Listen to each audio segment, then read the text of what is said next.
Hello, welcome to the channel Why Stories. Enjoy watching. Celina and Alberto met through mutual friends. There was an instant attraction between them, a fact that quickly became evident to all. After that party, the young couple started dating and discovered they shared many common interests, favorite movies, books, and even views on life. They found comfort and contentment in each other's company. Alberto often told his beloved how grateful he was for their serendipitous meeting. Celina felt the same way. This charming, somewhat shy guy quickly became the most important person in her world. At the time they met, both had recently graduated from university. Celina became a primary school teacher, while Alberto, having earned an engineering degree, found work in a factory. Throughout his student years, he had always juggled jobs, working as a courier, a car washer, a café waiter. He hustled however he could. Coming from a modest family, he understood the need to earn his own way if he wanted to complete his university education. From an early age, Alberto had dreamed of higher education. His stepfather had been a hard-working construction worker, and his mother, having only completed secondary school, worked intermittently as a cleaner. Alberto resolved early on to reach greater heights, earn a professional degree, and build a career. He pursued his goals relentlessly. Celina was raised solely by her mother, so she too hadn't experienced a life of luxury or excess in her childhood. Her mother's nurse salary covered only the essentials. However, unlike her husband, Celina had a wonderful relationship with her mother. Her mother always understood and supported her. When Celina was at university, her mother took on extra work to ensure her daughter wasn't distracted from her studies. The thought of Celina working during this time never crossed her mother's mind. She will bear the burden of work soon enough, her mother reasoned. Let her childhood extend a bit longer. Alberto was reluctant to speak of his early years. Celina learned that his mother had a serious drinking problem, frequently changing partners, and virtually neglected him. Apparently, young Alberto was nearly sent to an orphanage, but then his mother somehow came to her senses and sobered up. She met a worthy man, Alberto's stepfather, who helped her overcome her destructive habit. Life became significantly easier. But Alberto harbored some resentment towards his mother. He didn't speak of it, but Celina, sensitive as she was, noticed. Initially, she tried to inquire about his past. She needed to know what had happened to him. Celina suspected some psychological trauma was at play. She dearly wanted to help him cope with it, but Alberto skillfully evaded such discussions, either by changing the subject, making light of it, or simply dismissing her queries or pretending not to hear them. Eventually, Celina ceased her attempts. When the time was right, he would tell her himself. She couldn't influence his past, but she could certainly strive to make Alberto's present and future happy and joyful. That was something she knew she could do. When Alberto asked her to be his wife, Celina didn't hesitate with her answer, of course, yes. She could no longer imagine her life with anyone else. Her mother, however, wasn't very pleased with her daughter's choice. I did not dream of such a husband for you, not at all. Her mother shook her head when Celina shared the joyous news. You're beautiful, educated, and practical. You could have married someone more prosperous. And what is Alberto? Yes, he's hardworking and loves you, but he has nothing. And his family is poor. His mother's a drinker. And genes, you know, can show up in children. You'll end up living paycheck to paycheck all your life, always in debt. Mother, I am so happy with him. We love each other. Yes, you love each other. I know, I see it. But love alone won't get you far. However, it's your life, and you're an adult now. It's your decision to make. But what decision was there to make? Celina had already decided long ago. They had a wedding, modest, but merry and heartfelt. Only close relatives and friends were present.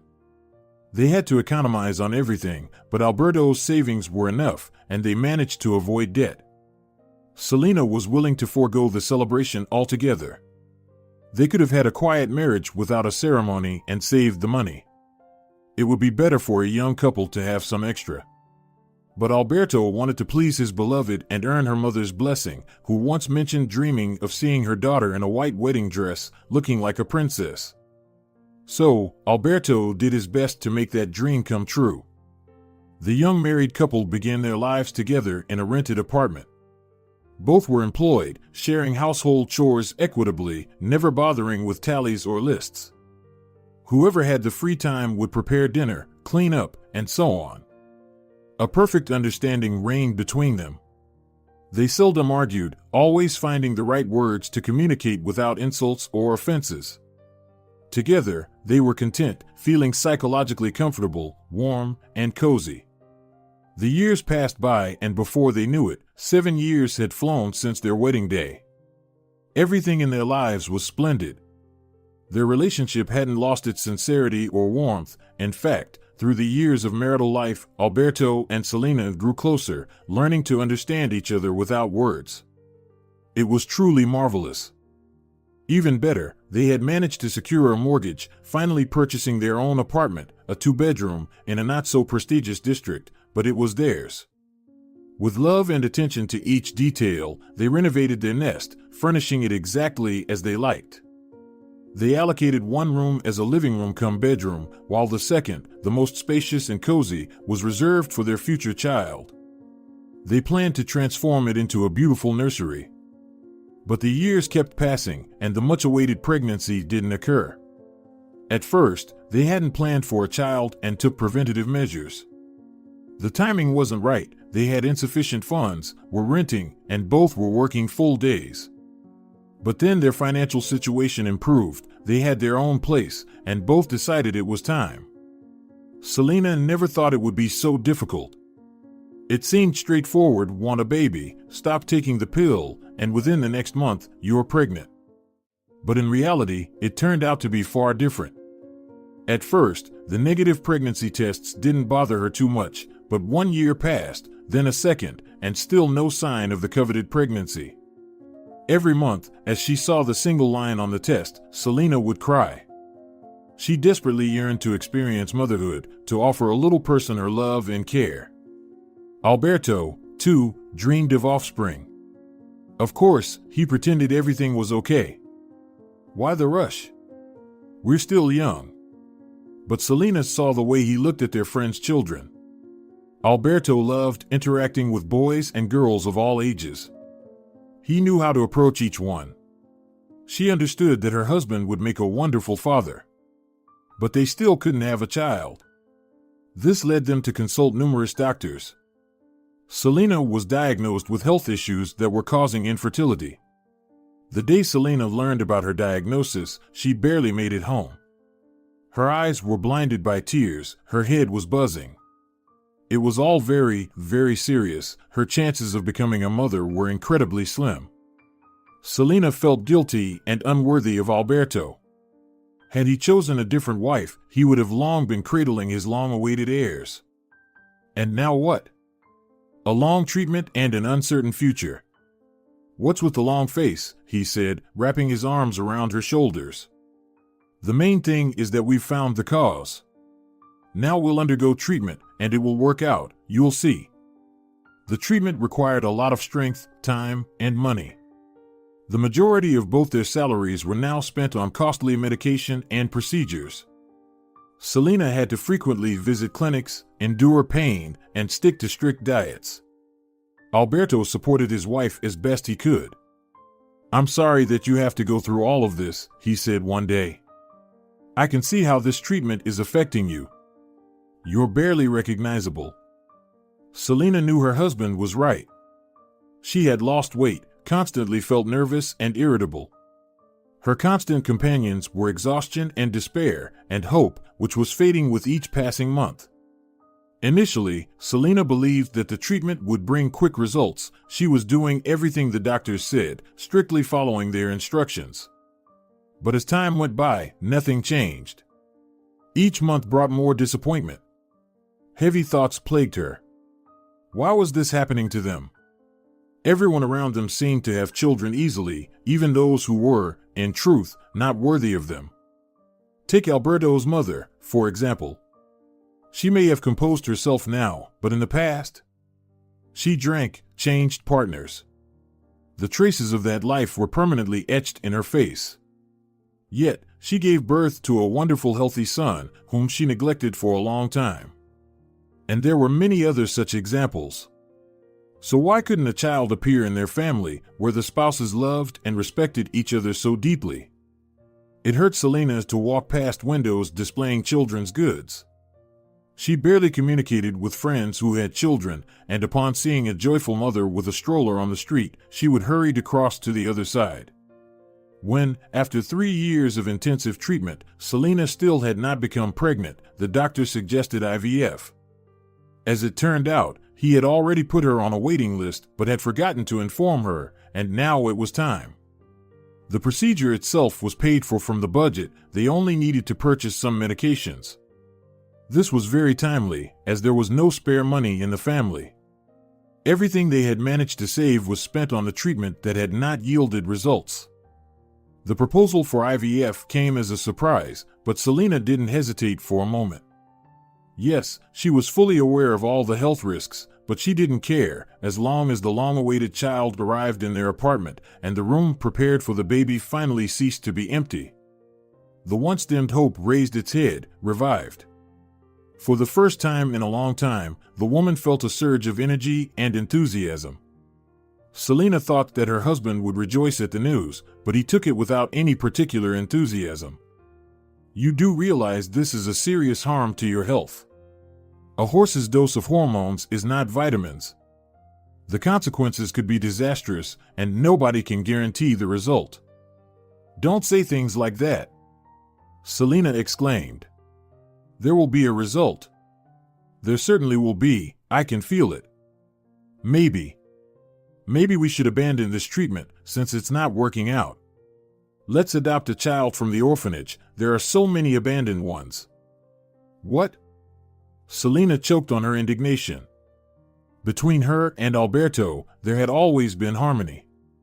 Usually, he understood her without even words. How could her husband suggest such a thing, to take in someone else's child, when they might have their own, so beloved, so long awaited? Why are you so critical of this? Alberto's tone was calm and conciliatory. I've been thinking about it for a long time, I just haven't told you. It hurts to watch how you suffer. But we haven't even tried all the methods yet, Celina retorted. It took a lot of effort for her not to shout at her uncomprehending husband. Are you listening to what I'm telling you or not? We've been given the opportunity to have the IVF procedure for free. How could I miss such a chance? It's a torture to your health. Well, so be it. I am ready for it for the sake of a baby, for our own baby. Why do we need someone else's? Children in orphanages are only children of alcoholics, future criminals. Genes are a terrible force. Nothing good comes out of such children. I almost ended up in an orphanage once, Alberto quietly uttered.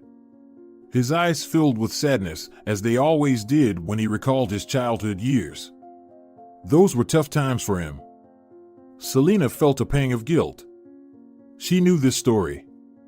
Back then, Alberto's mother had hit rock bottom, she was jobless and had fallen into the pit of heavy drinking. The child was virtually fed by scraps and the kind-hearted neighbor's charity. Alberto was about 5 or 6 years old at that time, a mere tot. Of course, people around knew that the boy was in danger. Someone had called Child Protective Services. Luckily, Alberto's mother was in a sober state during their visit, but her lifestyle's peculiarities were evident even to the untrained eye. A maternal instinct ignited within her. She managed to keep her son, to fight for him to stay in the family. She even got a job to ensure this. And maybe it would have been better if I had ended up in the orphanage, Alberto mused when he first told his wife about this episode of his life. Child Protective Services began visiting their tiny room frequently for checks. The mother understood she was under constant surveillance, and hence she maintained a respectable living. She cleaned, cooked some simple food, and worked. She found a job as a janitor. Then she met a man and fell in love. They moved to a different city with little Alberto, where she returned to her old habits of drinking. Alberto's mother wasn't a good mother for long. "I could have ended up in an orphanage," Alberto said, looking into his wife's eyes, "but I wouldn't have turned into a criminal or a marginal." "Of course, you wouldn't have," Celina smiled at him. "You're a very good person, the best and kindest, much kinder than me, since you're ready to take in someone else's child and raise him as your own. I can't do that, understand?" "I understand and I won't press you. But still, think about the IVF. Why do you need to ruin your health? After all, we can also live for ourselves if push comes to shove. There are people who live without children." But to such a life, Celina was absolutely unprepared. She would become a mother, period, and no trials were frightening to her. IVF harms health? That's all right, she would recover, if only to hear the long-awaited mommy from a little person. For the first time, they transferred 2 embryos to Celina. After the procedure, she carried herself as if she were a glass vase, carefully and gently. Her face was lit up with a happy smile. The woman dreamed that both would implant, then they would have twins, a boy and a girl. It would be a real miracle. Celina was already mentally planning the nursery for her daughter and son, picturing where she would place the cribs, where the changing table would go. The challenges associated with caring for 2 infants at once didn't scare her. She had waited so long for a child, so these troubles would be a joy to her. For 10 days, Alberto and Celina lived in a state of expectancy.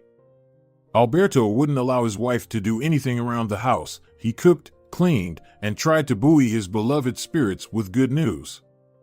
All the while, Celina would listen to her body, trying to detect the early signs of pregnancy. After years of planning, she had combed through many related websites and knew well what a woman at the early stages should feel. And signs were indeed there. Her stomach pulled and tingled, her food cravings changed, and a ravenous appetite emerged. Celina was eagerly awaiting the onset of morning sickness. This clear symptom, usually causing women much discomfort, would make her the happiest woman in the world. But it was still too early for that. Of course, Celina couldn't resist and started doing pregnancy tests long before the due date. Yet, they consistently showed only one line. Hoping to see a faint second line, she examined the tests for a long time. All Alberto could do was sigh, watching this unfold. Soon it became evident it hadn't worked. Despair washed over Celina. She had never experienced such disappointment. She had harbored so much hope for the IVF procedure. She cried into her pillow at night, thinking that Alberto wouldn't see. But he noticed everything. He was hurting too. He worried for his wife and had no idea how to help her. This feeling of helplessness weighed heavily on him. The doctor tried to reassure them, saying that it rarely works on the first try, so they attempted again after a month. However, this too didn't yield a result. Then Celina underwent the procedure a 3rd time, then a 4th. By the 5th time, the woman was almost devoid of hope, but she still sobbed over yet another negative test. The doctor told her that her body now needed to rest, and then they could start a new protocol. For some people, it only works on the 8th or 9th attempt. "No," said Alberto, when Celina told him about her visit to the clinic. "You won't torture yourself anymore. Let's take a break." This time, the woman didn't argue. She felt drained, both mentally and physically. Her emotional resources were exhausted. She wouldn't have been able to bear another disappointment, and she knew this well. Alberto was right. They needed to take a break, distract themselves, do something else. After all, for the past few years, all her thoughts and actions had been devoted to one goal, the birth of a baby. Celina had forgotten that life wasn't limited to this alone. She couldn't even remember the last time she read something other than books on the subject of reproduction. Alberto no longer initiated conversations about adopting a child from an orphanage, but Celina herself began to contemplate this possibility more frequently. The hopes for their own little one were fading, while the need to shower a tiny creature with care and attention was growing. After all, not all orphans were the progeny of alcoholics. Even if their biological parents weren't fortunate, much would still depend on their upbringing. For instance, her husband, her beloved Alberto, the kindest and most decent man on earth, almost ended up in an orphanage himself. Surely, there must be many good-hearted children in these places. She hadn't even tried looking. Thus, it gradually became a habit for Celina to sift through the profiles of orphans. She hadn't made any firm decisions yet. She hadn't even discussed anything with her husband. But the topic suddenly sparked her interest. Her emotions when viewing the photographs of abandoned children were conflicted. She pitied these little ones who had been dealt such an unfortunate hand early in life. However, the idea of bringing one of these children into their family also frightened her. Many had serious medical diagnoses written across their faces, and most had several siblings.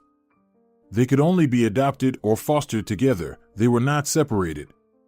It was just, but Celina was not prepared to receive two adolescent brothers in addition to a tiny adorable girl with blue eyes. Celina very much wanted a daughter, a sweet girl with braids that she could dress up in beautiful dresses. She would buy her dolls. They would become real friends. And daughters, they say, are usually more affectionate and attentive to their parents. Alberto also dreamed of becoming a father to a girl. At the beginning of their planning journey, when happiness seemed just around the corner, he mentioned this several times. He said he would be her protector and shield, even promising to learn how to iron dresses and do girlish hairstyles. It was very touching. All of Celina's male friends dreamed of sons, while her Alberto was waiting for a daughter. Yes, he would have been an ideal father for their little princess. But it didn't happen, it didn't come true. And it's unlikely to happen now. Perhaps because of her dream of a daughter, Celina paid more attention to the profiles of orphan girls. Some of them were even very pretty, but they were strangers. Celina didn't feel even a hint of warmth when she looked at these photos and videos. Pity, yes. A desire to become a mother to one of these little ones, no. But once she became interested in this topic, Celina continued to methodically review the profiles. Gradually, she came to the realization that she might have to live out her life without children. Having one of their own was not working out, and adoption, it seemed, was not for her. It was regrettable, painful, sad, but what could be done? It happens. An example was Celina's own aunt. She lived her entire life for herself, did not stress, traveled to resorts, had romances. In the end, she married a foreigner and moved to Australia. Once again, a beautiful, carefree life. The man had grown children. They accepted their father's wife as their own. Celina couldn't remember a time when her aunt regretted not having a child of her own. On the contrary, she sympathized with her sister, Celina's mother, who had to single-handedly raise a daughter. Celina certainly hadn't planned on going to Australia, but she began to construct future plans that didn't center around children. The long empty room was overdue for a makeover into a home gym. Now she and Alberto would be able to keep fit together. And she was definitely not participating in the new IVF protocol anymore. It had already ruffled her nervous system with vain hopes and probably damaged her health. No more, enough was enough. Or maybe later, definitely not within the next 5 years at least. On that day, Celina sat in the vacant classroom, sipping her coffee. She had a little window of time. Her third graders had gone for physical education. The woman decided to seize this moment to take a breather and unwind. She didn't feel like checking notebooks, she'd get to that later. Her mind was at ease as she scrolled through advertisements for creams and the selection in her favorite online shops. Then, the search engine threw her a couple of orphan profiles. New portfolios had appeared on one of the most popular websites, featuring children in need of a family. Out of habit, Celina scanned the profiles of 2 girls, small and relatively healthy. But they were strangers, completely unfamiliar. Almost mechanically, the woman moved onto the page of a new little boy, enlarged his photo, and froze. A 6-year-old child who bore a striking resemblance to Alberto was staring back at her. The same large gray-green eyes, the same slightly upturned nose, stubbornly clenched lips, a strong-willed chin, and the hair, unruly chestnut hair. Celina continued to steady the child. Impossible.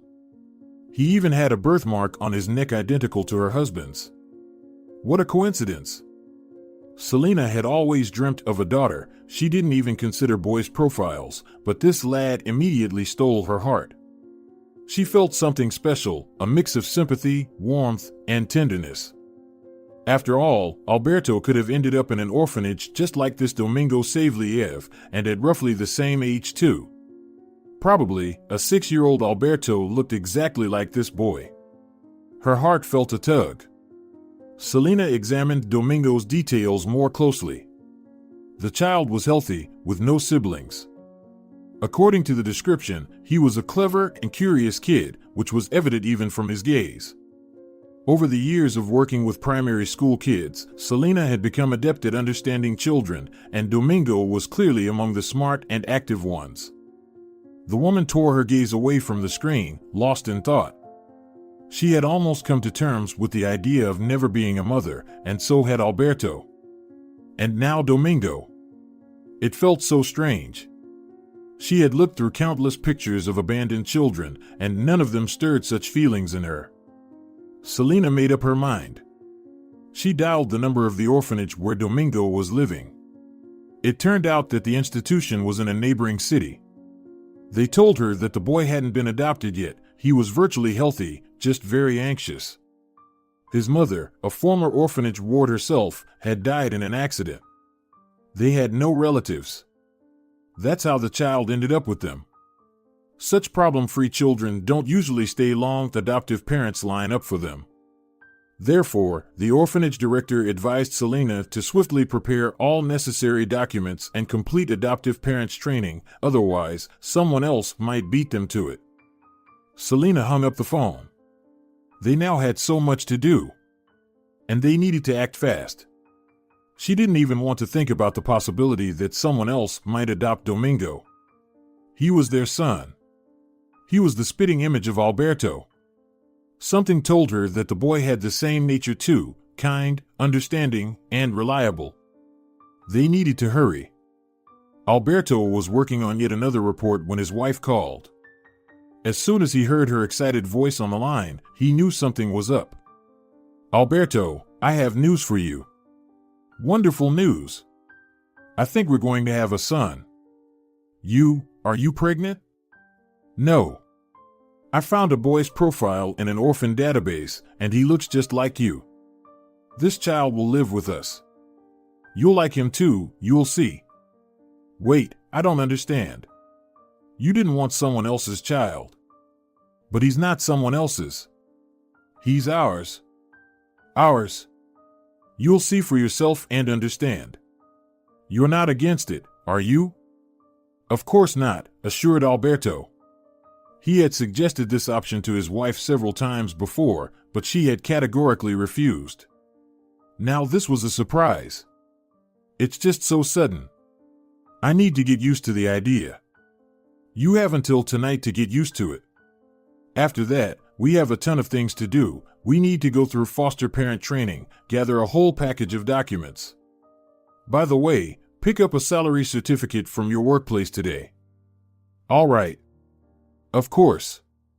Alberto ended the call and pondered. He was unequivocally happy about his wife's decision. Finally, they were going to have a child. They were going to become parents. It was wonderful.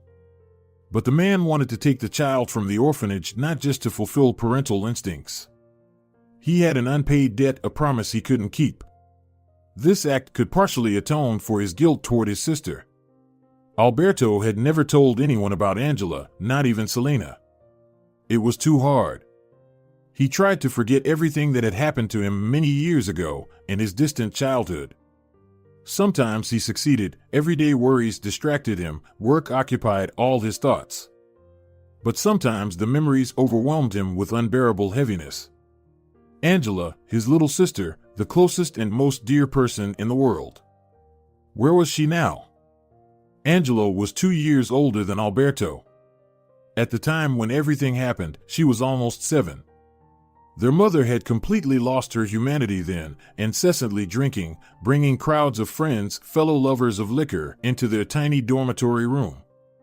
She didn't care about her children at all. They were living on scraps. Given that it was winter, it was a tough time. Kind-hearted neighbors, of course, fed the little ones. They also collected bottles, which were left in abundance after the mother's boozy gatherings, and sold them for a few pennies.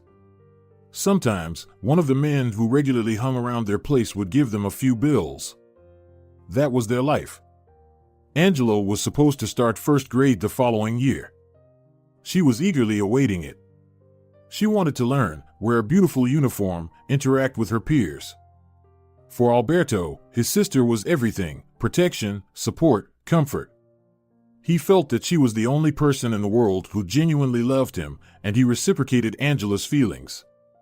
The children shared everything they managed to get: bread, candy, milk. Their life was fraught with dangers, so both always remained vigilant. They even slept lightly, jolting up at the slightest suspicious sound. After all, they had had to fend for themselves on numerous occasions, despite their tender age. Once, one of their mother's friends almost set their room on fire.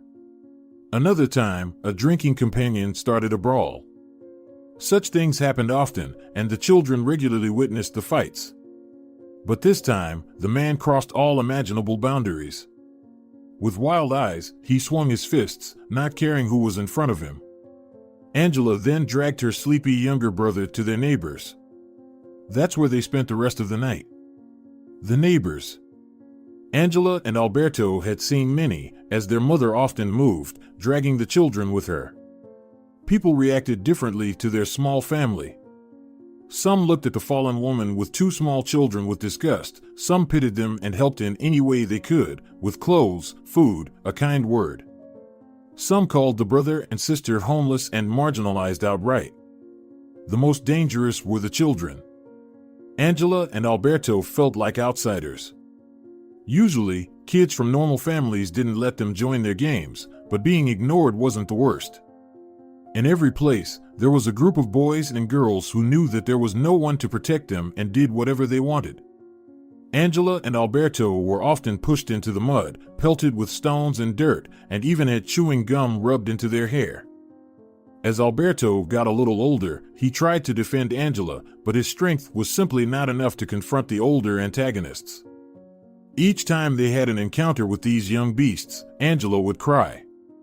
Alberto would console her, stroking her hair. He would tell her that everything was going to be all right. He promised that he would grow up, become strong and wealthy, and then no one would dare to lay a finger on them. Through her tears, Angela would smile and gently shake her head. She always found solace quickly when she was with her brother. But as Alberto later understood, his sister knew that the life scenario he had concocted was impossible. After all, she was 2 full years older and had a better grasp of reality. As an adult, Alberto realized that Angela had likely possessed a unique talent. She had an amazing knack for creating stories. And how smoothly and eloquently she crafted them. Back then, Alberto took it for granted. But now, as a grown man, he marveled at where such skill could have come from, considering their mother never once read a book to them. Where did she get her inspiration? How did her brilliant little mind give birth to these incredible narratives? And the crucial question, had Angela grown up in a loving family, what heights might she have reached as a writer? Alberto believed his sister could have been a great success. The subjunctive mood. It was best not to dwell on such things, or else his anger towards their mother would rise again. She preferred to party and live off the generosity of her alcoholic suitors rather than work and take care of her children. She saw no other way of life for herself. She was indifferent to the fact that her son and daughter regularly faced danger, wandering without supervision. She did not care whether they were fed or clothed. This lifestyle suited her just fine. And the children, knowing no other life, didn't complain about their fate and accepted it as the norm. Such families still exist today, but now they attract more attention, and child protective services intervene. But back then, it was different. The fate of two small children interested no one. Angela and Alberto had no toys, no books, so one of Alberto's most cherished pastimes was listening to the stories his sister made up on the spot. She told amazing tales about various characters, a lively button, a puppy named Tobik, a sad little chick. But his favorite were the stories about a boy named Luchik and a girl named Smashinka, who lived in a wonderful kingdom on a cloud. Angela would point out which cloud they lived on, and they would always have exciting adventures. Sometimes they would be escaping from a fearsome giant, other times they would find themselves in an enchanted forest, or they would journey to the bottom of the sea to visit the king of all the oceans. Each time, Angela came up with something interesting and captivating. Alberto would listen, his mouth agape in wonder. His sister knew how to tell stories in such a way that she constantly kept her sole listener in suspense. Sometimes she would abruptly cut off the story at the most exciting part, leaving her brother eagerly awaiting the next installment. Now, reflecting on those stories, a smile would light up Alberto's face, yet the emotions that stirred within him were mixed. On one hand, he felt a warm and cozy sense of nostalgia, but on the other, an unsettling worry would clench his heart. How was his older sister doing? What had happened to Angela since they parted ways? Was her life going well? He wanted to believe that Angela's life had turned out for the best. Someone as radiant and pure as her deserved no less. The girl had an enchanting smile, a gentle gaze, and a kind heart that could captivate anyone around her. Alberto had noticed this, even when he was just 5. He could only hope that Angela now had a loving family that cared for her. Oh, Angela, it was a shame that he had lost track of her. Alberto would have given a lot to reunite with his sister. That January, their mother brought an unfamiliar man into their rented room. This wasn't a surprise, the children were used to constantly seeing new faces. Alberto scrutinized Camillo carefully. At his tender age of 5, he had already learned to discern people's characters, to understand what he could expect from these guests: indifference, aggression, pity, attention. Camillo struck him as different at first sight, serious, even stern, resolute, and overly attentive. He promptly expelled all of their mother's friends, then organized a thorough cleanup of the room, employing everyone, children included. Their mother watched him with devoted eyes, obeying him in everything. She even began to drink less, only allowing herself a bit with her new companion on weekends. Camillo worked a shift job. He had an apartment in another city, which was where he intended to move his mistress and her children. Though he was still a young boy, Alberto understood that their lives were about to change dramatically. It appeared that their mother was going to marry Camillo, or at least, that's what he had gathered from the adults' conversations. Did this mean that he and Angela were about to gain a father? Life became materially easier. Camillo earned a decent wage and there was enough money for food. Their mother began to cook. Camillo demanded proper meals. The children were never hungry now, and the stale odor of alcohol was replaced by the aroma of borscht and pies. However, Camillo was very strict, scolding the children for any misstep and blaming their mother for spoiling them. The children tried their best to please the man, but he always found something to complain about. Not even Angela's charming smile, which usually melted the hardest hearts, could soften him.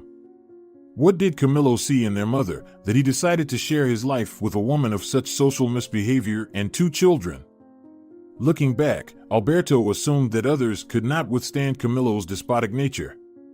For their mother, Camillo was almost a deity, a homeowner, a shift worker with a high salary.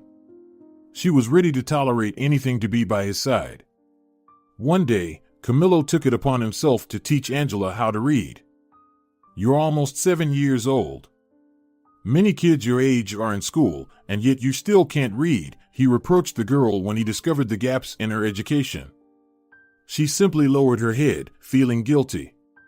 Alberto longed to embrace his sister, to offer her support, but Camillo drove the boy away. "Stop interfering. We're going to study letters now." The process was painstaking. Usually quick-witted, grasping everything on the fly, Angela simply couldn't memorize the letters. Camillo became angry, calling her stupid.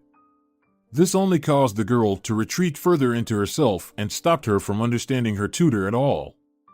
The lessons usually ended with Camillo flinging the primer away in frustration and sending the girl away, often after giving her a smack or a clout. Alberto hated him for this.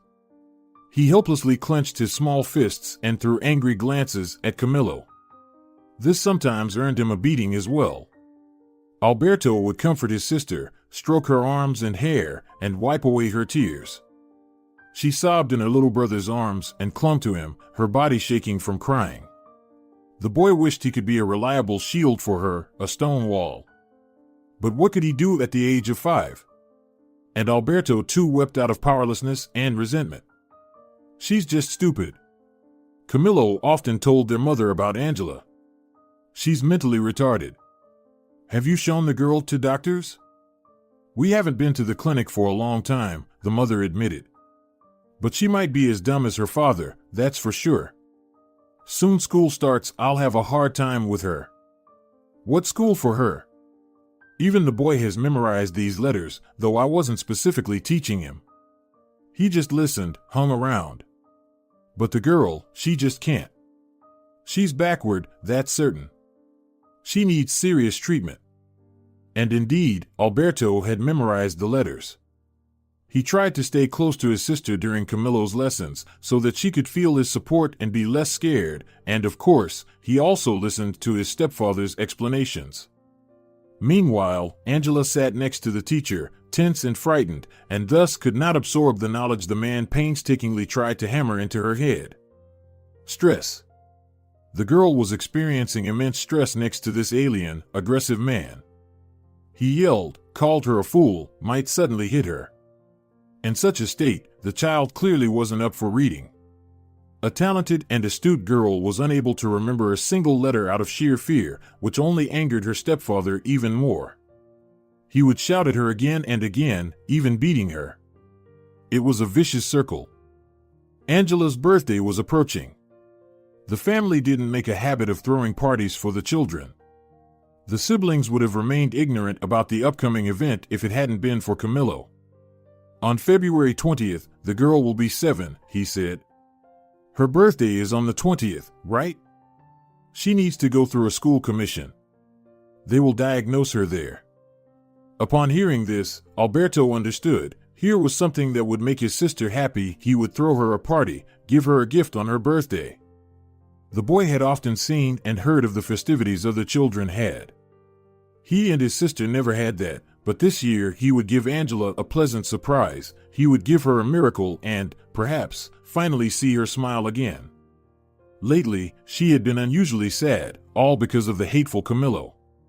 Things were better without him, even if not as well off. It would have been better if their mother had never met him. And so, little Alberto set about his preparations. First, he needed to secure a gift and, on top of that, find some money for a cake. Old habits die hard, and the boy ventured to the nearest trash cans where one could always find empty bottles. That day, luck was on his side. He hit the jackpot. At the recycling center, he made enough money not for an entire cake, but enough to buy his sister a beautiful, mouth-watering pastry with a cherry on top, just like in cartoons. Now he just had to find a gift. Alberto knew exactly where to go, to the local toy store. Its windows always beckoned with vibrant, colorful items, long-haired, beautiful dolls, smiling teddy bears, and multicolored toy cars.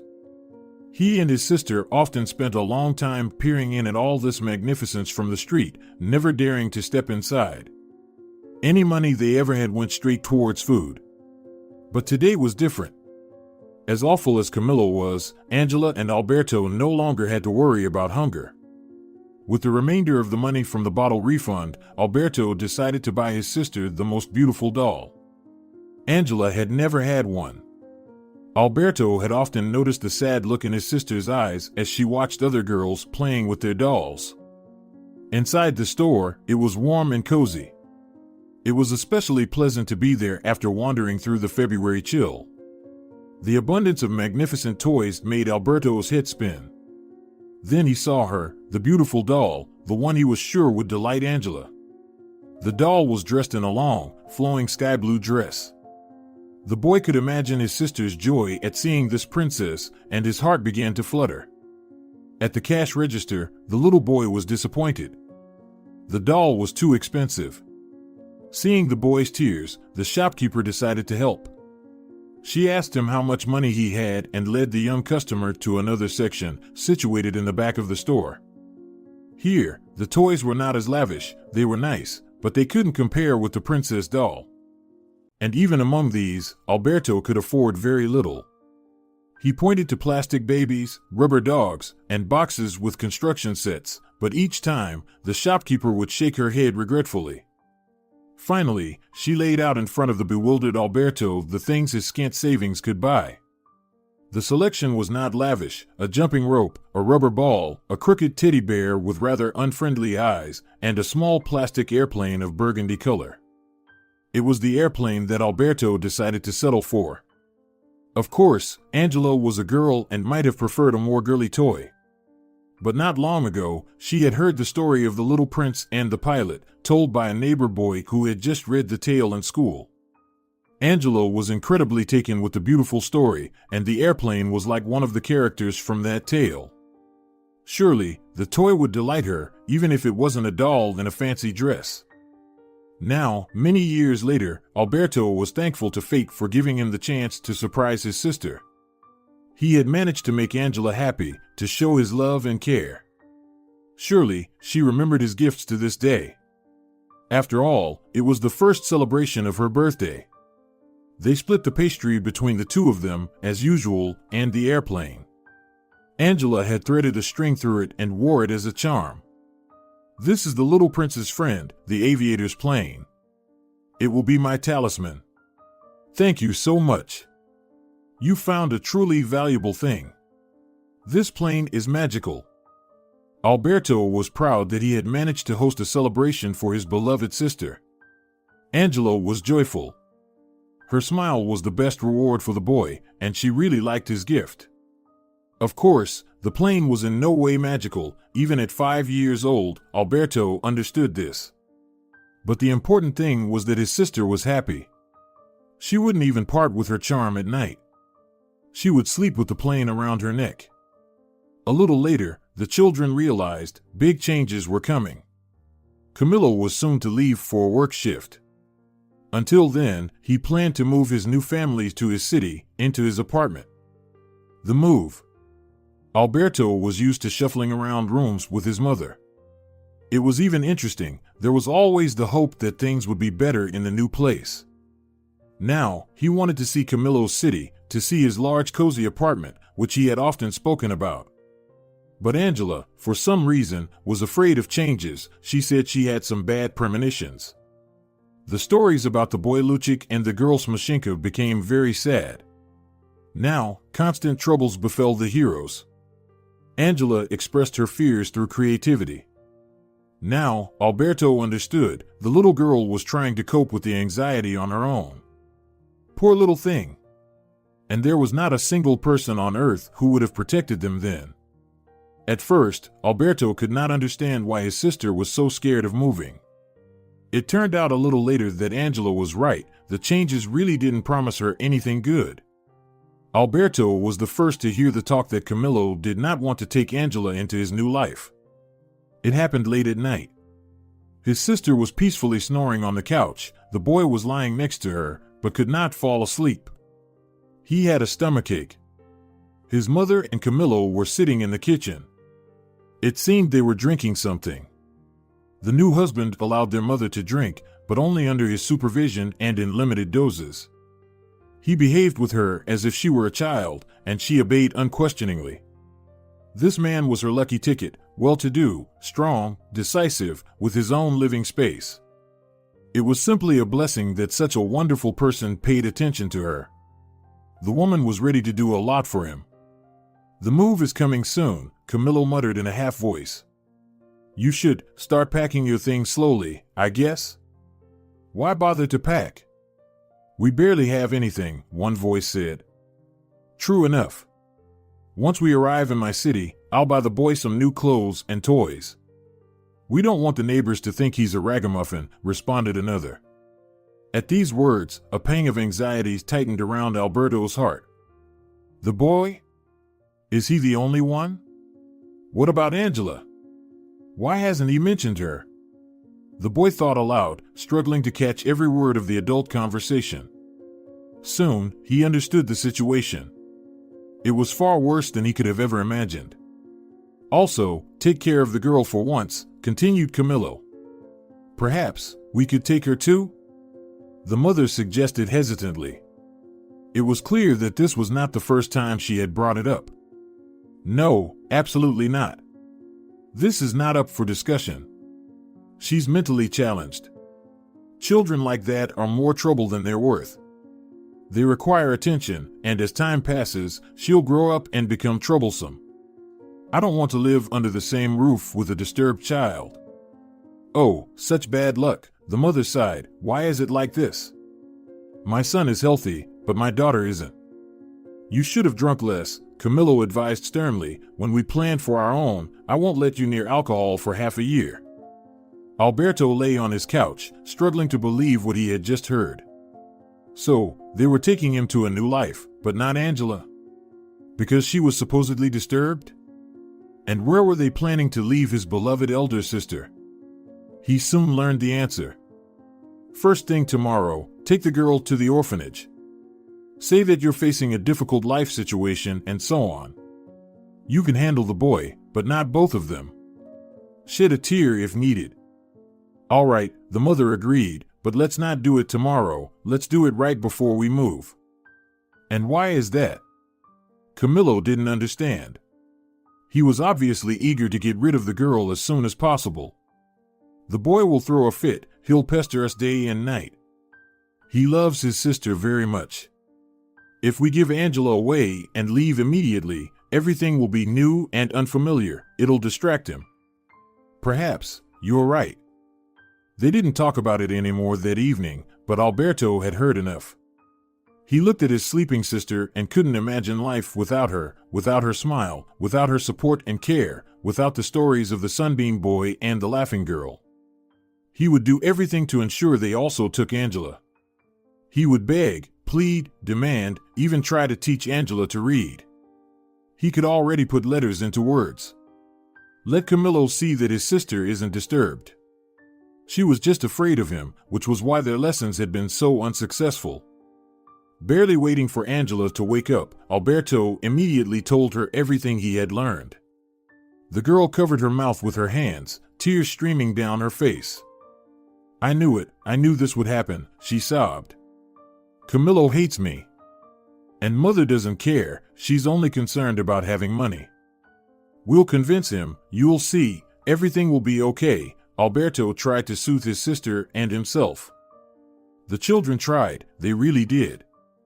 Alberto taught his sister the alphabet, but he wasn't making any progress. Angela was again not in the right state to absorb new knowledge. She was in a rush, scared, and became upset at the smallest failure. The brother and sisters started behaving like perfect children. They made no noise, obeyed the adults at a half glance, and tried not to bother them or attract attention. Angela started making Camillo butter or sausage sandwiches in the morning. Their mother smiled as she watched this, but Camillo accepted the little girl's offering as his due, as though she was obliged to serve him. To Alberto, it seemed everything was going according to plan. His mother looked cheerful, Camillo satisfied. We're doing great, we're succeeding, he would tell his sister. She would smile and nod in response. Her charming smile, which always brought warmth and calm to Alberto, started appearing on her face again. But it turned out all their efforts were in vain. On the eve of the move, Alberto overheard another conversation between the adults. It happened accidentally again. The boy entered the room without knocking because the door was unlocked. He simply went unnoticed. That's it, our flight is tomorrow at 1 p.m. In the morning, you take the girl to the children's home. All right. Alberto stormed into the kitchen and threw a real tantrum. He screamed, begged, called names, everything at once. He even smashed a couple of plates on the floor. Suddenly, Alberto found himself in the strong grip of Camillo. The boy struggled, tried to break free, but the man was stronger, much stronger. He shook the boy a few times, then stared into his eyes. Oh, how angry and irritated that gaze was. Alberto understood, at that moment, nothing in the world would have pleased Camillo more than to hit him. The man was barely restraining himself. Calm down, pup, his stepfather hissed. Or we might just send you to the children's home as well. You're too bold. You're like your older sister, aren't you? Same genes. Give me away then. Alberto suddenly agreed. Send me to the children's home too. I'd rather live there, with Angela. Only thing is, you'd be in different groups, Camillo smirked. Different buildings. They're on opposite ends of the city, so you won't see each other anyway. I hate you. Alberto shouted, trying to wriggle and bite his tormentor. That's why I didn't want to tell him ahead of time, the mother apologized, spreading her hands helplessly. Mom. The desperate boy turned to the woman without much hope. Tell him we won't give Angela away. Please. She's ours, our own, our beloved. He's the stranger. My sweet boy, she really will be better off there. The children's home has treatment and educators who know how to deal with people like her, with the abnormal. She's normal. Alberto tried to reach the adults. Get rid of this one too, the stepfather growled, throwing the boy against the wall. It hurt, but Alberto's tears weren't because of the pain. That's when Angela entered the room with a loaf of bread in her hands.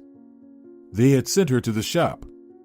The girl came back to find her brother sobbing against the wall, her mother looking guilt-ridden and confused, her stepfather fuming with anger, and suddenly she fainted. The child's body couldn't handle such strain.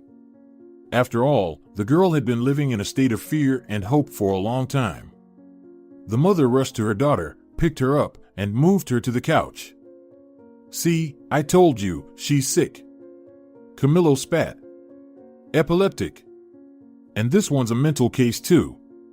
Either you put them in the children's home today, or I fly off alone tomorrow. The man slammed the door and left the apartment. The mother took the dazed Alberto and the barely recovering Angela by their hands and led them outside. Where are we going? Asked the girl. Perhaps this was her body's defensive reaction to forget the traumatizing conversation she had heard just a few minutes ago. We're going for a walk, the mother responded in an unusually soft and gentle voice.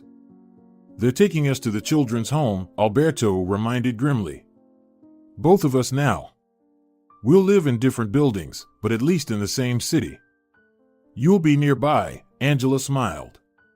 This news seemed to encourage the girl. She gently touched the airplane pendant that always hung around her neck.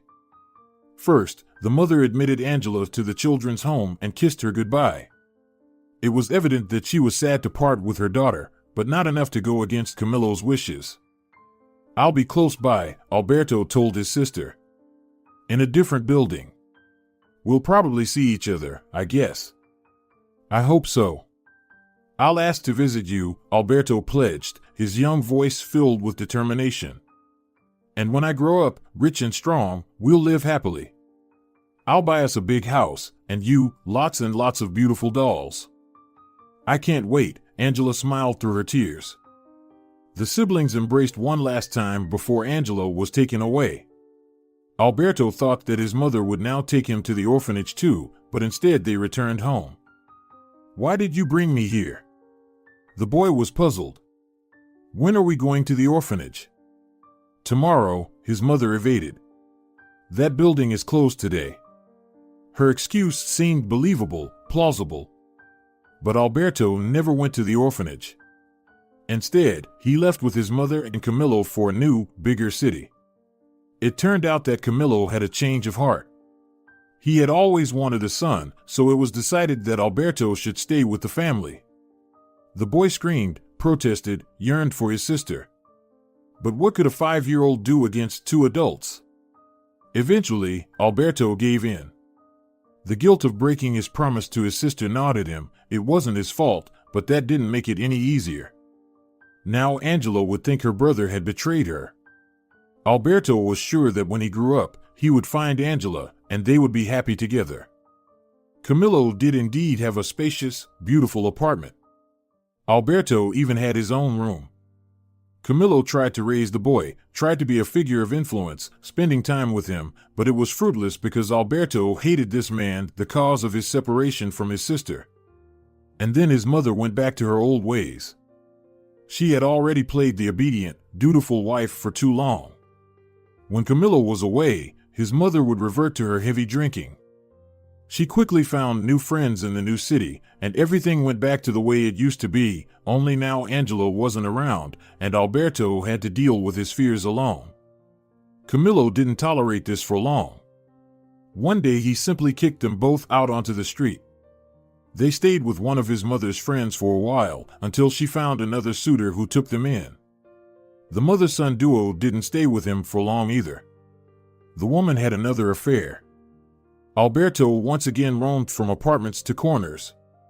Periodically, his mother would temporarily leave him in a social shelter. There, he lived a quiet, contented life. It was the staff of such an institution who eventually enrolled him in school when the time came. Alberto enjoyed learning, but it was problematic to do homework on the windowsill in the room, where a boisterous party was underway, filled with loud laughter and profanity. By the time Alberto was in 5th grade, his mother once again had a serious suitor in her life. Edgar worked in construction and often traveled for work. At first, Alberto was wary of a repeat of the Camillo episode, but this new man in his mother's life was a very different person, kind, reliable, and understanding. From the very start, Edgar was sympathetic to Alberto, accepting him as he was. He devoted a lot of attention to the boy, teaching him to cook, sharing stories from his own childhood, taking him fishing. Alberto relished these wonderful moments. Never before had an adult been so kind to him. With Edgar, his mother transformed, she stopped drinking, she found work as a cleaner. And these changes didn't come about from coercion or threats, like with Camillo. The woman herself wanted to improve, to make amends, to create a stable family. One day, Alberto mustered the courage. It had been 6 years since Angelo was sent to the orphanage. But not a day had gone by that he hadn't thought of his sister. "Mom, let's go back for Angela. Edgar is so good, he will surely accept her as his own, and we will be happy." "I've already called the orphanage," the woman confessed. "I lost my rights to her, and she's been adopted by someone else. So there's nothing we can do, son." Tears welled up in Alberto's eyes. He had so hoped that everything would now be fine. "I will find her anyway, when I grow up." "I'm so sorry," his mother shook her head.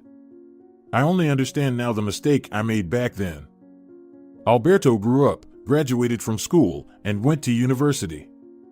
Thanks to Edgar, he had a normal childhood. Like any typical kid, he did his homework at his desk in his room and went to school events. Friends would visit him, and he was often invited to birthday parties. Alberto played in a football club and was passionate about model aviation. He tried to push away thoughts of his past life, but the horrific scenes occasionally haunted him in his dreams, unfamiliar faces of people, swearing, loud laughter, and Angela crying. His mother was now very quiet and caring, but resentment towards her still lived in Alberto's heart. How could she betray her daughter for the sake of her suitor? And him as well. The boy found it hard to forgive his mother for his difficult childhood and the separation from the person closest to him. Of course, as he grew older, he tried to find his sister, journeyed back to that orphanage, but he uncovered nothing. It turned out that his mother had lost parental rights to the girl. Angela was already being prepared for adoption, for which they had changed her name and surname. But then something went awry, and the adopting family rejected the child. Later, Angela was transferred to another facility because she began to have health problems. Where exactly she went, the records hadn't been preserved. It happens that way sometimes. The trail of his sister was lost, but Alberto didn't give up. He even hired a private detective with the money he earned from a summer job on a construction site. But this hope too proved fruitless. In desperation, he participated in an episode of a special TV program where people search for their relatives. In addition to that, he plastered announcements all over the city where he and Angela had been separated. There were calls after that. Compassionate people, having learned of the touching story, sincerely wanted to help, but all leads turned out to be false. Eventually, Alberto decided to forget about Angela. He had tried to find his sister for a long time, and each new disappointment was increasingly hard to bear. It's very difficult to wait, hope, and then realize you've been following a false lead once again. Then Celina entered his life, quiet, gentle, loving, touching. The young people got married. Alberto relished his family happiness and dreamt of having children. If only they could have a girl resembling Angela. But it turned out that Celina had serious health problems that prevented them from becoming parents. A long course of treatment began, endless trips to doctors. Celina held on to hope, and each time she realized that nothing had worked again, she became upset. Alberto understood her very well. He knew how hard it was when expectations were repeatedly unfulfilled. He felt sorry for his beloved, but how could he help her? One day, a seemingly wonderful idea occurred to him, to adopt a girl from an orphanage. He had broken his promise to his sister. He had not taken her out of the orphanage. But they could still make another child happy, a child left without parental warmth and attention. And everyone would be better off. His wife would finally get the long-awaited daughter, he could at least partially atone for his guilt towards his sister, and a child would find a family. But Celina didn't accept this idea. She dreamt of having their own child, one who would resemble both her and Alberto. The man respectfully accepted her decision. After all, it's a serious step, and one should not push. And now, this strange call from Celina. She was shouting over the phone that they urgently needed to go through foster parent training and gather documents from a list, because a son was waiting for them in the orphanage. Their son. Now, Alberto sat at his desk, trying to make sense of what he had heard. Why had his wife's opinion changed? After all, she was categorically against taking in a child that wasn't their own. She spoke about the power of genes, about the hopelessness of children born to alcoholics. And now, such fervor. She promised to send a photograph of the boy. The phone chimed. A message from Celina had arrived. Alberto opened it and was stunned. The picture was of a 6-year-old boy, unbelievably similar to both him and Angela. What a coincidence! The same gray-green eyes, the same upturned nose, and even the same birthmark on the cheek, just like his and his sister's. Celina was right, this was undeniably their child, and he had no place in an orphanage. However, the man tried to suppress his emotions. They needed to find out more about this boy first. They needed to meet him. First impressions can sometimes be misleading, and it would be unwise to make long-term plans based on them alone. The paperwork and foster parent training were completed in the shortest possible time. Just 2 weeks later, Celina and Alberto were ready to meet their potential foster son.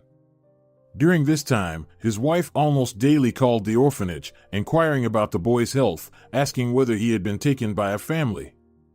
Celina was very afraid that someone else would adopt the child before they could, as there was always a long line for such wonderful children, healthy, strong, smart. The only disadvantage that reduced the demand for Domingo was his age. People typically preferred to adopt very young children, not older preschoolers. And now, finally, a meeting was scheduled. Tomorrow they would travel to a neighboring city to meet the boy. On the eve of the meeting, both spouses were very anxious about how it would go, how the boy would receive them, what they should talk about to win his favor. Alberto and Celina were sitting in the playroom of the orphanage. For the moment, they were alone. The couple sat on a soft sofa by the window. Shelves lined with toys and books stood against the walls, a place that occupied the far corner. Cute little tables with tiny chairs were scattered throughout the spacious room. The children must enjoy spending time in this cozy place. The room resembled a typical daycare room, but the children playing here would not be picked up by their parents in the evening. These were children deemed unwanted by their own parents. There shouldn't be any orphans in the world, Celina mused, looking around the room. It's wonderful here, of course, but also terrible. I can only imagine how unhappy these little ones must feel. Maybe they don't know any other life, Alberto replied. Then, scenes from his own childhood emerged in his memory, and he added, it's not out of the question that this place seems like paradise compared to what they've seen at home. Soft footsteps were heard beyond the door. It was him. The couple exchanged a glance. A skinny, slightly anxious boy entered the room, taut as a bowstring. Messy chestnut hair, attentive eyes, a slightly upturned nose dotted with freckles, just as he was in the picture. But the photo didn't capture the most important things: his gestures, his walk, his facial expressions. More and more, Alberto saw himself and his sister in this boy. The boy met his gaze. A genuine interest flickered in the child's eyes. They, at least, had seen Domingo in a photograph, but this was the boy's first sight of his potential adoptive parents. And then the boy smiled. When he did, charming dimples appeared on his cheeks, just like Angela's. Alberto smiled back. He had already understood. His heart now irrevocably belonged to this little human. He would take him from here and make the boy's life happy and carefree, becoming the father that any child could only dream of. Celina, too, was looking at Domingo with admiration. It was clear that the boy had made an impression on her. Hello, Domingo was the first to break the prolonged silence. I liked you. I can tell you're good people. Really now? The caregiver who had entered with the boy exclaimed, throwing her hands up in a comical gesture. Alberto and Celina only noticed her now. Their attention had been entirely focused on the child. Finally. So, you're not even going to pretend to be difficult? Nope, the boy shook his head and took a step closer to the visitors.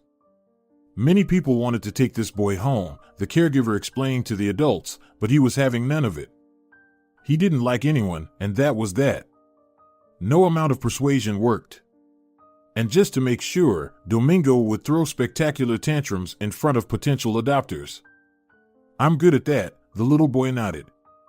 Don't get the wrong idea, he's a very intelligent and agreeable child. It's just that, well, he was somehow filtering out parents who for some reason he didn't like. Other children dream of a family, but this one. I was waiting for you, Domingo finished for her. And we've been searching for you all this time. Celina couldn't resist any longer and embraced the boy, despite having been warned to keep her emotions in check during the first meeting. Alberto couldn't tear his eyes away from the boy. He knelt in front of him and closely examined every feature of his face. How did it happen that the child resembled him and Angela so much? The caregiver had noticed this too. Domingo really does look like his dad, she exclaimed in surprise. That's a good sign. When can we take our son home? Asked Alberto. Well, I think you can pick him up first thing tomorrow morning, replied the caregiver. Given how well things are going. Domingo will have a talk with the psychologist today, but it's a formality. I can already see that he has accepted you. We just need to prepare the paperwork. We'll have everything done by the evening. Come for your treasure in the morning. I will be waiting for you eagerly, confessed Domingo. I like you so much. We will be happy, very, very happy, you'll see, I know it, Alberto responded. You're probably the little prince who's meant to save me, only you're all grown up now. What? Alberto didn't understand. Domingo has such an imagination. The caregiver chuckled. And he's very smart. He's already a voracious reader. He reads a lot of fairy tales, then invents his own. Sometimes he comes up with things that amaze us all. Some even call him our little Anderson. He invents fairy tales? Alberto turned to the boy. About whom? About different characters. Right now, about the little prince. And you. Have you read the book about him? Yes, a long time ago, when she used to bring me books. Alberto's heart clenched at the change in Domingo's expression when he remembered his mother. To distract the boy a bit, he asked a question, not really expecting a correct answer. Do you know who wrote the story of The Little Prince? Of course. The French writer and aviator Antoine de Saint-Exupéry. Alberto and Celina exchanged surprised glances. I told you, Domingo is very clever. The caregiver beamed proudly. Later, when Domingo had gone to the dining hall, the woman shared some interesting information with the boy's soon-to-be parents. At last, he showed his true self. You wouldn't believe what he used to do in front of potential parents, throwing tantrums, faking some sort of fits, doing everything in his power to make himself unlikable. Of course, people were afraid to take such a peculiar child and left empty-handed. Why did he do that? Celina inquired. He later explained that he didn't like the parents. He claimed he was good at reading people, insisted he would be unhappy with them. It was heartbreaking. The little one didn't realize he was condemning himself to a life in the orphanage.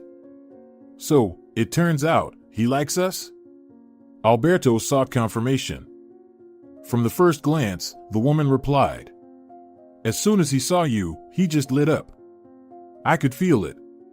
I'm glad for both of you, and for the boy, of course. You and Domingo are sure to be happy together. The next day, Celina and Alberto were ready to go to the orphanage as early as 6 in the morning, but they had to wait until 10. That's when the director would return from his scheduled meeting. The couple spent the remainder of the previous day and almost the whole night talking about Domingo. He's so intelligent. Celina marveled. And so charming. We're lucky that no one took him before us. Yes, indeed, Alberto chuckled. The boy put quite an effort, judging by what the caregiver told us. The couple joyfully planned their future life, now as a trio.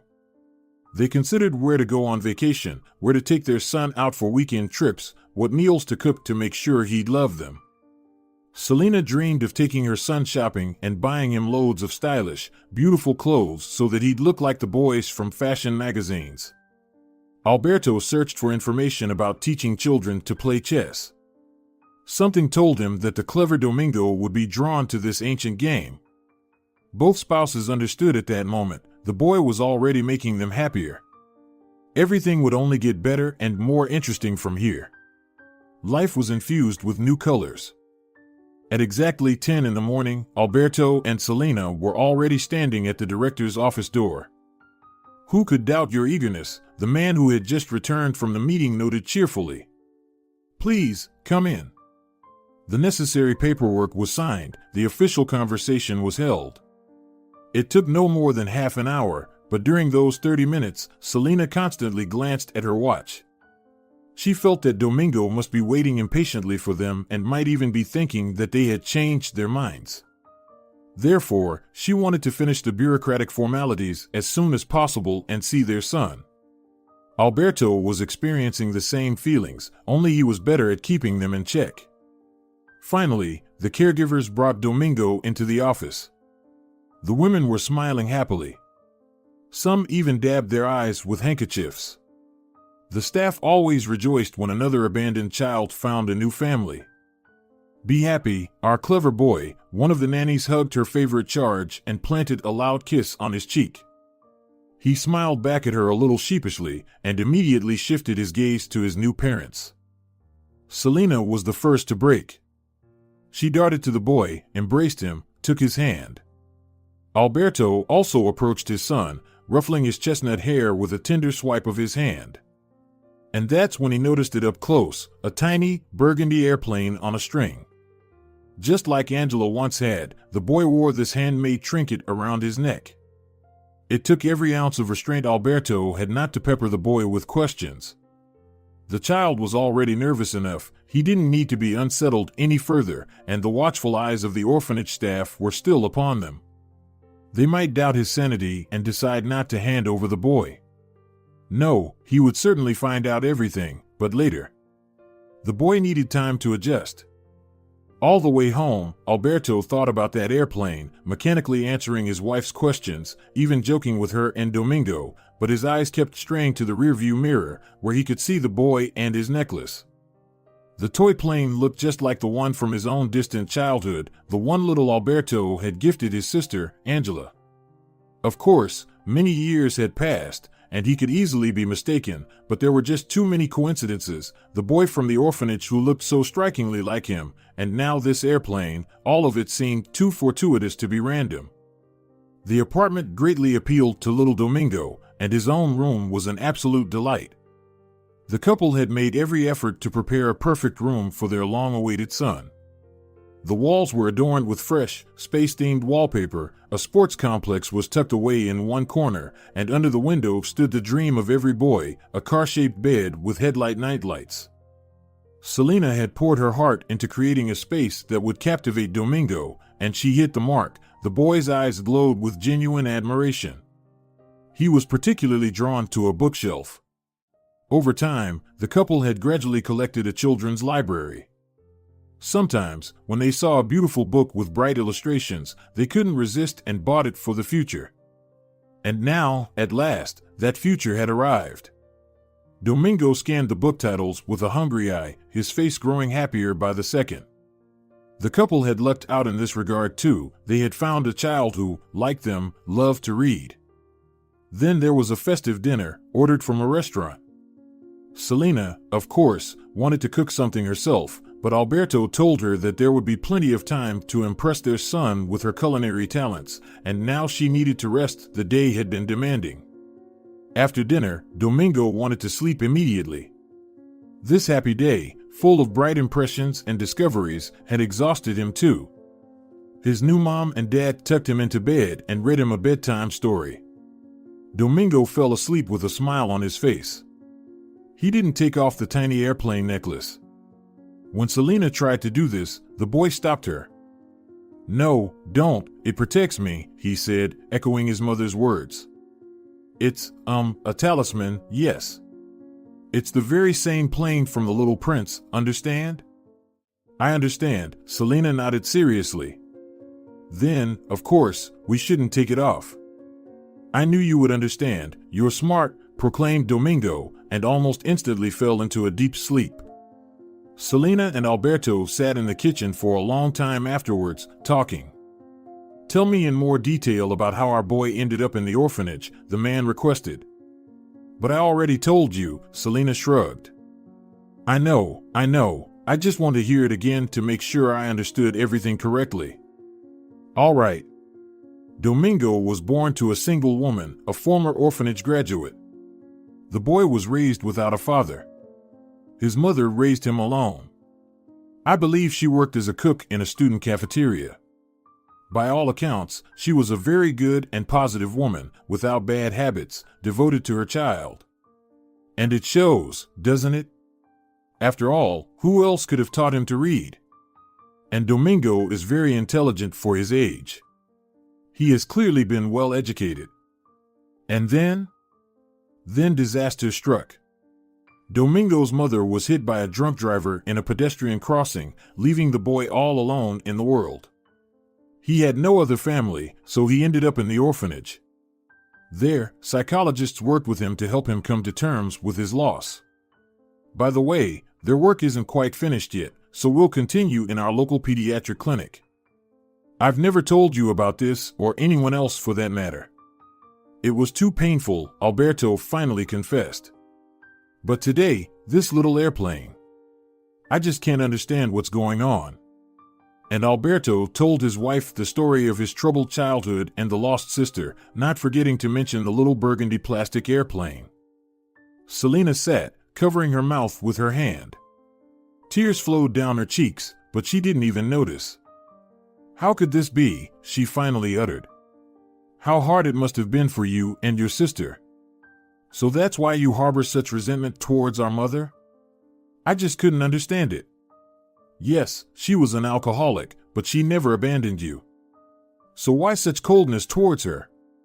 Now it all makes sense." "That's all nonsense," Alberto dismissed. "What I'm interested in now is whether the airplane is just a coincidence or whether Domingo really is Angela's son, which means he's my nephew. If that's the case, I don't know whether to rejoice or not." On one hand, it's a blessing to know for sure that I'm raising Angela's son, to atone in some way for my guilt towards my sister. On the other hand, if Domingo is her child, then Angela is definitely no longer alive. Her life didn't pan out happily. She grew up in the orphanage. She wasn't taken in by a kind, wealthy family like I dreamed for her when we were children. Alberto, what guilt are you talking about? Celina exclaimed in surprise. You were just a toddler when it all happened, and then you tried to find Angela, but it was too late. All traces had been lost. You're certainly not to blame for this. It doesn't matter, Alberto shook his head. The most important thing was to find out whether Domingo was truly his nephew or not. We will find out. We'll do a DNA test, and that will tell us the truth.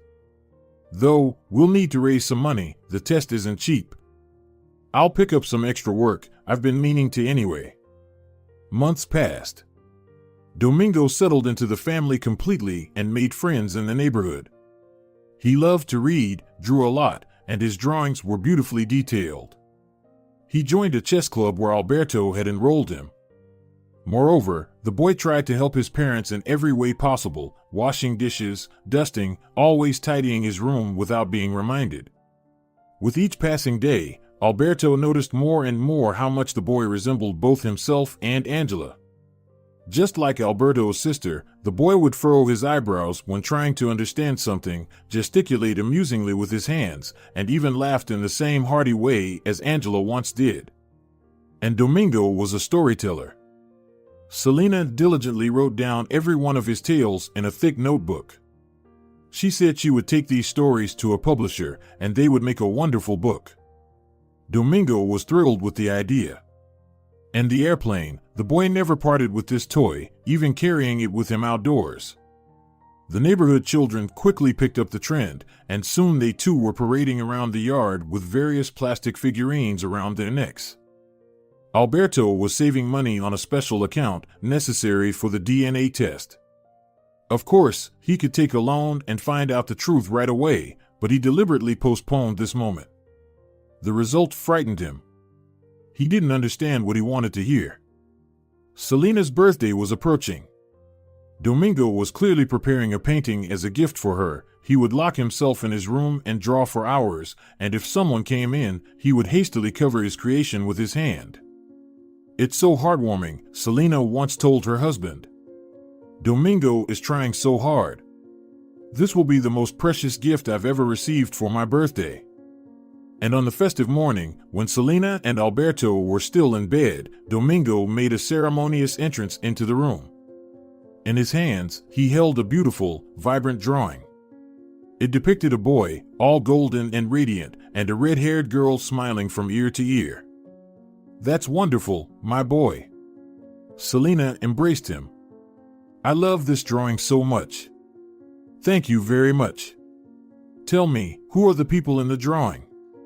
The boy climbed into bed with her and started to explain. This boy is Beam, and this is his sister, Giggles, the young boy began, pointing to the bright drawing that seemed to vibrate with life. They're always having adventures, some of them even dangerous. But they're smart, brave, and stick together, so everything always ends well. Oh, how fascinating, Celina replied, a warm smile dancing on her lips as she stroked her son's back. We have a true storyteller in our family. Alberto was stunned. A chill ran down his spine, and a buzzing filled his ears. This couldn't be a mere coincidence. The physical similarities between Domingo and Angela were one thing. The toy airplane was another, a potent yet uncertain piece of the puzzle. But these characters, the boy Beam and girl Giggles, they were unmistakably Angela's creations. They were the protagonists of the stories that Angela used to invent, the adventures she conjured up, and the narratives that a young Alberto had once listened to with wide-eyed fascination, begging his sister to tell him more. These aren't my stories, Domingo confessed. They were, my mom made them up and told me about them. She said that Giggles and Beam lived on a cloud and were friends with a little prince, and that one day the prince would come in this airplane, the one I always wear around my neck, and rescue us, me and my mom. And the prince did come, but my mom's not here anymore. Celina hugged the young boy. He tried not to mention his mother, but Celina, with her tender heart and perceptive mind, understood his need to speak about her and his past. She was always ready to lend a patient ear. "You're my mom now, of course," Domingo said, rewarding Celina with a warm smile. "But she was my mom too." Of course, Celina agreed, her voice a comforting murmur. "You must tell us about her whenever you want. It's important." "Do you know what I've decided?" Alberto suddenly announced, grinning at his son and wife. "We're about to go on vacation soon. We should all go to the seaside together." "Domingo, I bet you've never seen the sea before, have you?" "No," Domingo confessed, his eyes wide with anticipation. "But I really, really want to." "Well, that settles it then," Alberto decided. "Now we just need to plan the trip. It's a serious task, but a delightful one too." "Hooray!" Domingo cheered, his laughter bouncing off the walls. "But what about the money?" Celina asked in a whisper. Alberto just winked at her, his smile carefree. There was money for the trip, money that had been put aside for the DNA test. Alberto didn't need the test anymore. It was clear to him now, without a shred of doubt, that Domingo was Angela's son. He intended to give the boy a life full of happiness and carefree days, an opportunity to explore and grow his numerous talents. Once, he had wanted to surround his sister with the same love and attention but failed. Now, fate had granted him a second chance in the form of this boy, his nephew. And Alberto was determined not to let this chance slip away. If you're enjoying it as well, leave a like and subscribe.